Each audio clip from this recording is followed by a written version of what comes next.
एक समय की बात है, एक जंगल में नदी किनारे एक पेड़ पर कबूतर रहा करता था। उसी जंगल में एक दिन कहीं से एक मधुमक्खी भी गुजर रही थी कि अचानक से वे एक नदी में जा गिरी। उसके पंख में गीले हो गए। उसने बाहर निकलने के लिए बहुत कोशिश की, लेकिन वे नहीं निकल सकी। जब उसे लगा कि वे अब मर जाएगी तो उसने मदद के लिए चिल्लाना शुरू कर दिया। तभी पास से पेड़ पर बैठे कबूतर की नज़र उस पर पड़ गई। कबूतर ने उसकी मदद करने के लिए तुरंत पेड़ से उड़ान भर ली।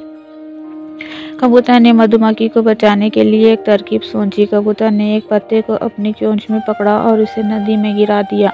वे पत्ता मिलते ही मधुमक्खी उस पर बैठ गई। थोड़ी ही देर में उसके पंख सूख गए। अब वह उड़ने के लिए तैयार थी। उसने कबूतर को जान बचाने के लिए धन्यवाद बोला। उसके बाद मधुमक्खी वहां से उड़ चली गई। इस बात को कई दिन बीत चुके थे। एक दिन वही कबूतर गहरी नींद में सो रहा था और तभी एक लड़का उस पर गुलेल से निशाना लगा रहा था। कबूतर गहरी नींद में था, इसलिए वे इस बात से अनजान था। लेकिन उसी समय वहां से एक मधुमक्खी गुजर रही थी, जिसकी नज़र उस लड़के पर पड़ गई। ये वही मधुमक्खी थी जिसकी कबूतर ने जान बचाई थी। मधुमक्खी तुरंत लड़के की ओर उड़ गई और उसने जाकर सीधे लड़के के हाथ पर डंक मार दिया।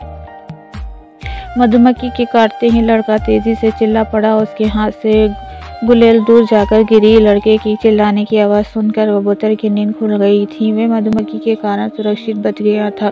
कबूतर सारा माजरा समझ गया था। उसने मधुमक्खी को जान बचाने के लिए धन्यवाद बोला और दोनों जंगल की ओर उड़ गए।